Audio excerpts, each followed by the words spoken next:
Okay, so here's our lesson 3.3 and 3.4 on modeling and graphing functions. We've talked about modeling, which is just another way to say that we're going to be writing an expression or equation to represent a word problem. So we've done the word problem part before, and we've talked about functions, meaning that each input has exactly one output.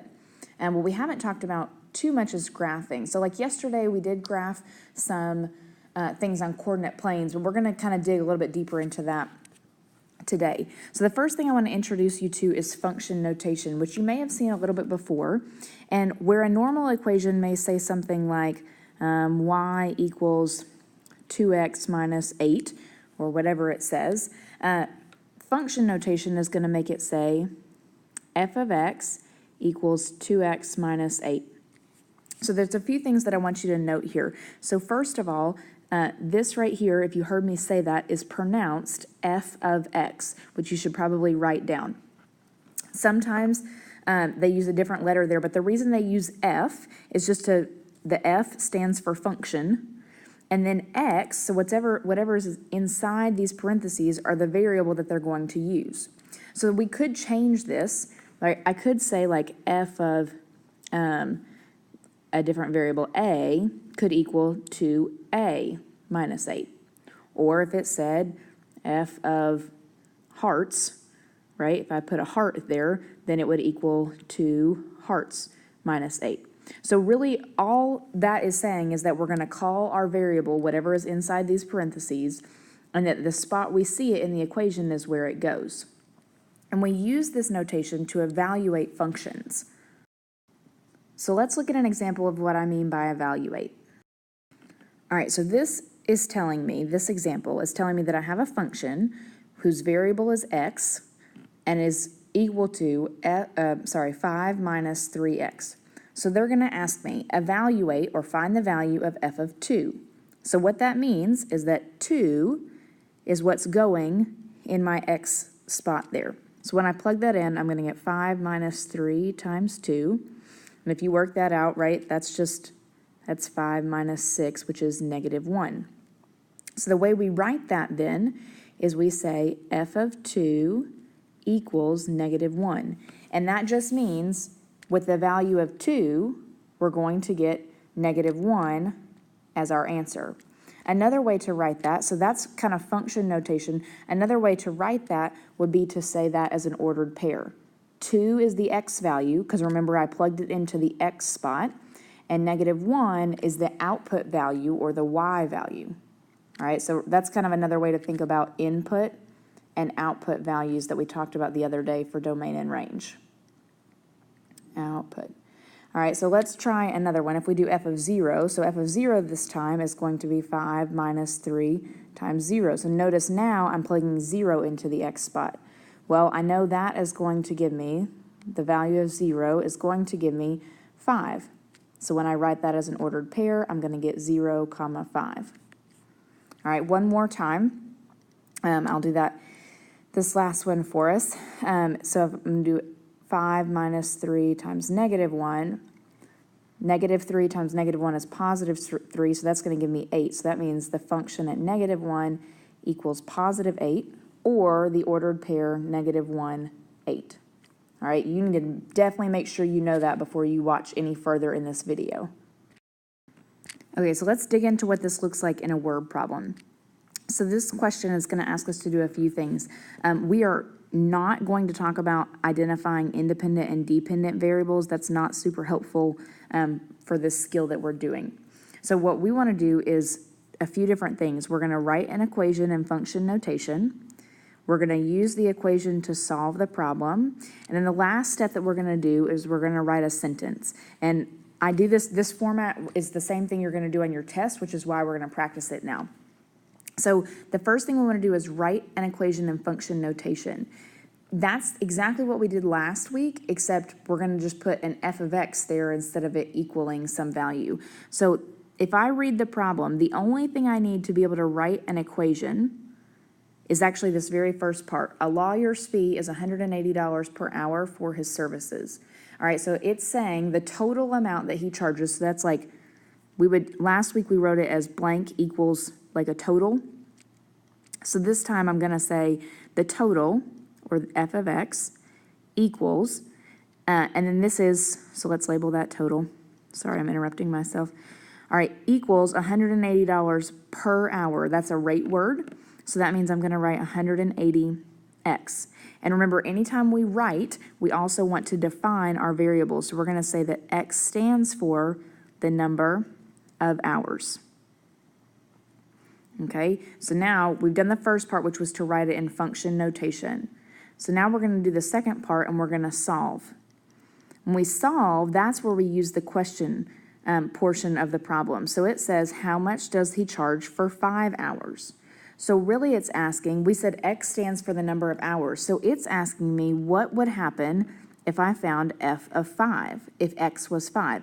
All right, so then I'm going to write that also in function notation. F of 5 equals 180 times 5.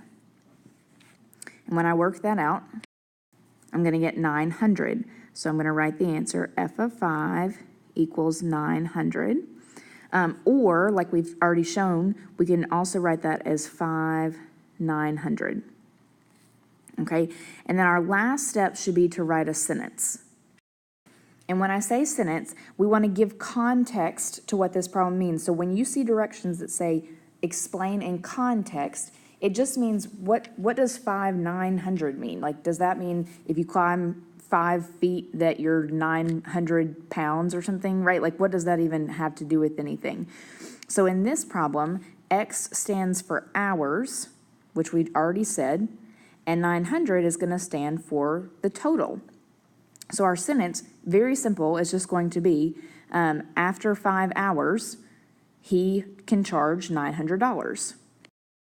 So notice that the sentence is not complex. You're just giving units to both of the terms, the x and the y. So for 5 hours, he charges $900. All right, so example 3 here. You should probably pause the video and go ahead and copy the example down so that your notes flow pretty well. But let's go ahead and dive into what it's asking. So the first thing it's asking us to do is to write a function in function notation, which is exactly what we just did. So we're going to use this information. Manuel has already sold $20 worth of tickets, and he's going to sell the rest of his tickets for $2.50 per ticket. So notice I'm ignoring this amount, how many tickets he has left to sell, for just a moment. So if I write my function, I'm going to have f of x equals, he has $20 currently, and then he's increasing by $2.50 per ticket. So x is going to stand for the number of tickets. All right, so now we need to talk about how to find a reasonable domain and range. So domain are our x values, which we already said stands for the number of tickets. All right, that's our context. And then we need to list what are those possible values. So he has 4 tickets left, so he could sell 0, or he could sell 1, or 2, or 3, or even 4. All right, remember this is an example of something that's discrete because we can only count like in whole numbers, right? It's not a continuous spectrum. And then range, so if domain stands for number of tickets, then our range is going to stand for the amount of money that he could be collected. So money collected. And then we need to list what those values are, which we did a little bit of practice today. So if he sells 0 tickets, he's still got $20. If he sells 1, that gets him to $22.50.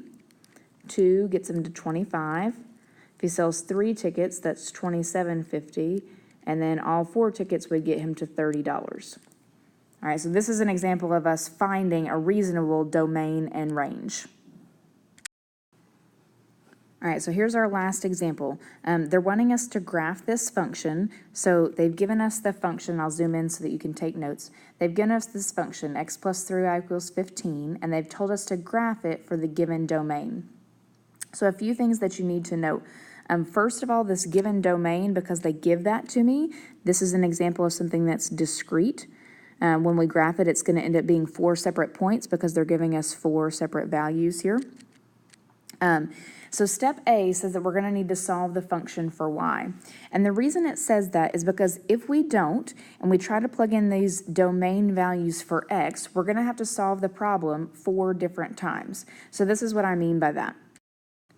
So for instance, we would have to plug in all of these x values into those x spots, and then we would have to do the same process over and over again. Now this is a simple equation, but if they got bigger, it would be more complicated.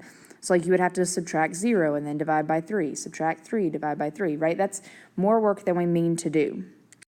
So instead, we're going to do what we did last week and go ahead and solve this function in terms of y. So I'm going to subtract x from both sides, so that's going to give me 3y equals, we can do 15 minus x if you want to, or maybe it's better to do negative x plus 15.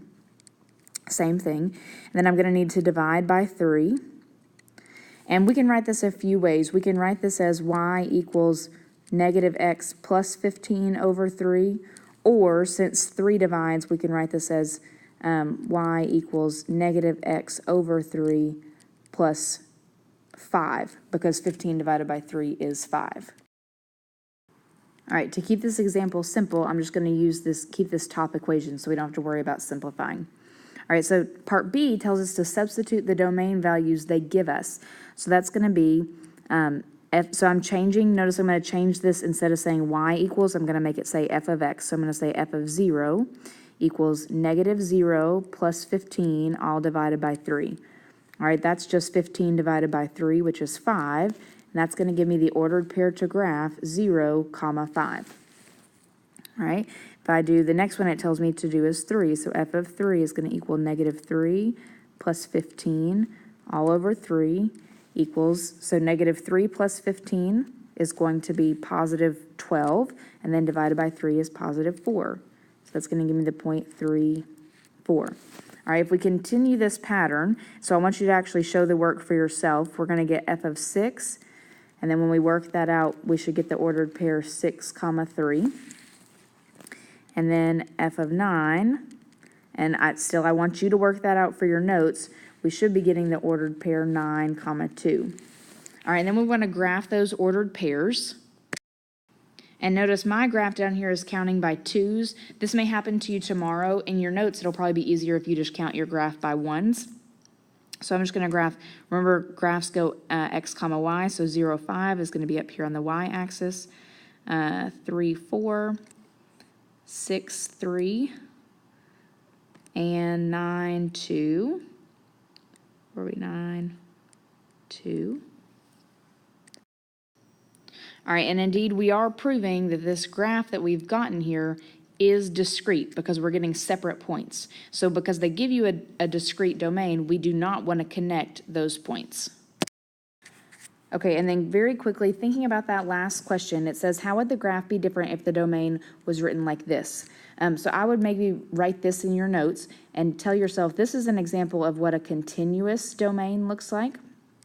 Because you're saying, think about when you shade that in, that's like everything between 0 and 9, and it's like all shaded in the middle. So the same thing is going to happen when we graph that. So it's those same points that we just had, except if they give us a continuous domain, then we are going to connect those because we are talking about all the points in between instead of just those single instances.